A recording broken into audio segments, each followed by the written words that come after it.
Hello అండి. అందరికీ అనుకోని ప్రేమ కథకు స్వాగతం. మరిక ఆలస్యం చేయకుండా కథలోకి వెళ్ళిపోదాం. ఉదయం సూర్యోదయం కాకముందే రాహుల్ వాళ్ళింట్లో సందడి మొదలవుతుంది. రాహుల్ వసూల పెళ్లి ముహూర్తం ఖరారు చేయటానికి రాహుల్ తన అమ్మా నాన్నలతో కలిసి వసు వాళ్ళ ఇంటికి వెళ్ళాలని రాహుల్ చాలా ఉత్సాహంగా ఉంటాడు. అతని తల్లి లక్ష్మి మరియు తండ్రి వెంకటేశ్వర్లు కూడా తమ కోడలిని చూడటానికి ఆతృతగా ఉంటారు. ముగ్గురు కలిసి రాహుల్ తమ కారులో డ్రైవింగ్ చేయటానికి డ్రైవింగ్ సీటులో కూర్చుంటే లక్ష్మి మరియు వెంకటేశ్వర్లు వెనక సీట్లో కూర్చుని వసు వాళ్ళ ఇంటికి బయలుదేరుతారు. ఇక్కడ వసు వాళ్ళ ఇంట్లో వాతావరణం చాలా ప్రశాంతంగా ఉంటుంది. సుందరమ్మ గారు ఆ రోజు తెల్లవారుజామునే నిద్రలేచి ఇంటి గేటు ముందు కల్లాపి చెల్లించి చిట్టితో ముగ్గులు పెట్టిస్తారు. ఆమె ముఖంలో ఒక రకమైన సంతృప్తి కనిపిస్తూ ఉంటుంది. తన మనవరాలకి మంచి సంబంధం కుదిరిందని ఆమె ఎంతో సంతోషంగా ఉంటుంది. తులసి కోటకు నీళ్లు పోసి దీపం వెలిగించి దేవుడికి దండం పెట్టుకుంటారు. ఆదిత్య తన బెడ్రూమ్లో ఇంకా నిద్రపోతూనే ఉంటాడు. నిన్నటి ఆఫీసులో ప్రాజెక్ట్ హడావిడికి అతన్ని బాగా అలసిపోయేలా చేస్తుంది. అతడి గది తలుపు మెల్లగా తెరుచుకుంటుంది. అది వసు. ఆమె చేతిలో ఒక కాఫీ కప్పుతో ఆదిత్య రూంలోకి వస్తుంది. ఎప్పుడు కాలేజీ టైంకి 15 నిమిషాలు ముందు నిద్ర లేచే వసు రాహుల్ వాళ్ళు తమ ఇంటికి వస్తున్నారన్న సంగతి తెలిసి అందరికన్నా ముందుగానే నిద్రలేస్తుంది. ఆదిత్యకి ఎప్పుడు కాఫీ తీసుకువెళ్లే సుందరమ్మ గారు పనిలో ఉండటం వలన ఈసారి వసు తన అన్నయ్యకి కాఫీ తీసుకువెళ్తుంది. అన్నయ్య, లే అన్నయ్య, కాఫీ తాగు అంటూ ఆదిత్యని నిద్ర నుండి లేపుతుంది. ఆదిత్య కళ్ళు మెల్లగా తెరిచి ఎదురుగా ఉన్న వసు ముఖాన్ని చూసి చిరునవ్వు చిందిస్తూ, నువ్వు తీసుకువచ్చావేంటి వసు అంటాడు ప్రశ్నార్థకంగా. నాన్నమ్మ రావటం కుదరలేదు, అందుకే నేను కాఫీ తీసుకువచ్చాను. నువ్వు ముందు ఫ్రెష్ అవ్వు. రాహుల్ వాళ్ళ అమ్మా నాన్నలు ముహూర్తం గురించి మాట్లాడటానికి మన ఇంటికి వస్తున్నారు అంటుంది వసు. వసు నోటు నుండి ఆ మాట వినిన ఆదిత్య ఒక్కసారిగా లేచి కూర్చుంటాడు.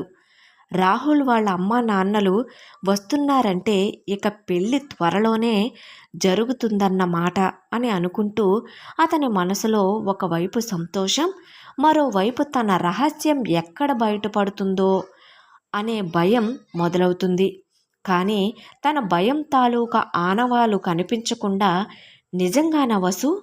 ఎప్పుడొస్తారు అంటాడు. ఇంకొంచెం సేపట్లో వస్తారంట అన్నయ్య. నువ్వు కూడా తొందరగా రెడీ అవ్వు. నాన్నమ్మ కూడా అన్నీ సిద్ధం చేస్తున్నారు అంటుంది వసు. వసు ప్రేమగా తన అన్నయ్యకు కాఫీ ఇస్తుంది. అన్నా చెల్లెళ్ళ మధ్య అనుబంధం ఎంతో స్వచ్ఛంగా ఉంటుంది ఇద్దరిని అలా చూస్తుంటే. ఆదిత్య తన కష్టాలను బయటికి చూపించకపోయినా వసు అతని కళ్ళల్లోని ఆందోళనను గుర్తిస్తుంది. కానీ తన పెళ్లి జరుగుతుందనే సంతోషంలో ఆ విషయాన్ని పెద్దగా పట్టించుకోదు. ఇంతలో గేటు దగ్గర కారు వచ్చి ఆగుతుంది. సుందరమ్మగారు మరియు వసు ఇద్దరూ బయటికి వెళ్తారు. రాహుల్ వాళ్ళ అమ్మా నాన్నలను చూడగానే సుందరమ్మగారు వాళ్లను ఆప్యాయంగా ఆహ్వానిస్తారు. రండి రండి, నమస్కారం, బాగున్నారా అంటారు సుందరమ్మగారు. బాగున్నాం అమ్మగారు, మీరెలా ఉన్నారు అంటుంది లక్ష్మి. అంతా కులాసానే కదా అత్తయ్య గారు అంటాడు వెంకటేశ్వర్లు. అంతా బాగుంది బాబు, రండి లోపలికి. ఇంతకీ రాహుల్ ఎక్కడా అంటారు సుందరమ్మగారు. రాహుల్ కారు దిగుతూ, నేను ఇక్కడే ఉన్నానమ్మమ్మగారు, నమస్తే అంటాడు. అందరూ లోపలికి వెళ్ళి హాల్లో కూర్చుంటారు. వసు లోపలికి వెళ్ళి చిట్టి అప్పటికే సిద్ధం చేసిన మంచినీళ్ళ గ్లాసులను తీసుకువచ్చి అందరికీ ఇస్తుంది. ఆదిత్య కూడా అప్పుడే రెడీ అయ్యి హాల్లోకి వస్తాడు. రాహుల్ వాళ్ళ అమ్మా నాన్నలను చూసి నమస్కరిస్తాడు. నమస్తే ఆంటీ, నమస్తే అంకుల్ అంటాడు. బాగున్నావా ఆదిత్య? నీ పెళ్లి జరిగిందని విని చాలా సంతోషించాము అంటుంది లక్ష్మి. అవును ఆదిత్య, మీ ఇంట్లో శుభకార్యం జరగటం చాలా మంచిది అంటాడు వెంకటేశ్వర్లు. ఆ ఆ, మీకు సంతోషంగానే ఉంటుంది, నాకు మాత్రం తెక్క తీరిపోతుంది అని మనసులోనే తిట్టుకుంటాడు ఆదిత్య. కానీ వాళ్ళకి మాత్రం ఒక చిరునవ్వును వాళ్ళ ప్రశ్నకు సమాధానంగా చెబుతాడు. కానీ అతని మనసులో మాత్రం భయం ఇంకా తొలగిపోలేదు. అందరూ పెళ్లి ముహూర్తాల గురించి మాట్లాడటం మొదలు పెడతారు. సుందరమ్మ గారు శాస్త్రి గారు చెప్పిన ముహూర్తాల గురించి రాహుల్ అమ్మా నాన్నలకు వివరిస్తారు. రాహుల్ వాళ్ళ అమ్మా నాన్నలు కూడా తమకు అనుకూలమైన సమయాన్ని చెప్తారు. వాతావరణం అంతా సంతోషంగా పెళ్లి సందడితో నిండిపోయి ఉంటుంది.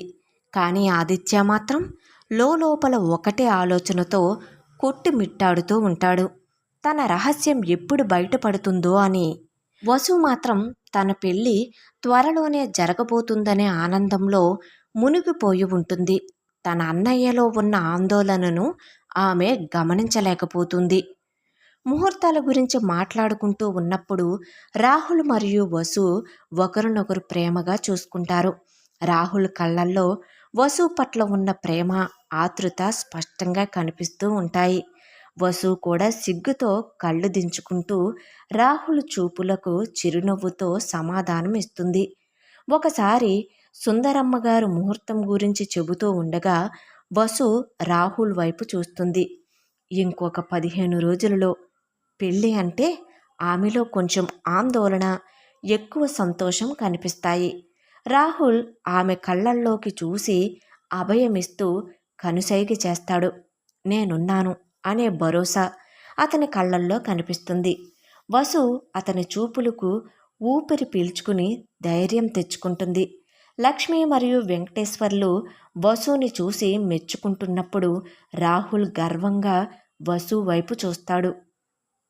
నా సొంతం కాబోయేది అనే భావం అతని కళ్ళల్లో మెరుస్తుంది. వసు కూడా సిగ్గుతో తలదించుకుంటుంది. కానీ ఆమె పెదవులపై చిరునవ్వు మాత్రం చెదరదు. ఆదిత్య అక్కడే కూర్చుని అందరినీ గమనిస్తూ ఉంటాడు. అతని ముఖంలో ఒక రకమైన దిగులు కనిపిస్తుంది. రాహుల్ మరియు వసు ఒకరినొకరు ప్రేమగా చూసుకోవటం చూసి అతని మనసులో ఏదో తెలియని బాధ కలుగుతుంది. అయితే అతను పైకి మాత్రం నవ్వుతూనే ఉంటాడు. ఒకానొక సమయంలో రాహుల్ వసు చేయిని తన చేతిలోకి తీసుకుంటాడు. వారి చేతులు కలవగానే ఇద్దరి కళ్ళల్లో ఒక మెరుపు కనిపిస్తుంది.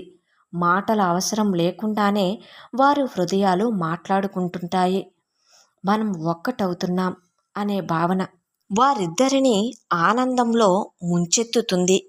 పెద్దవాళ్ళు మాట్లాడుకుంటున్నా వారిద్దరూ తమ ప్రపంచంలో విహరిస్తూ ఉంటారు.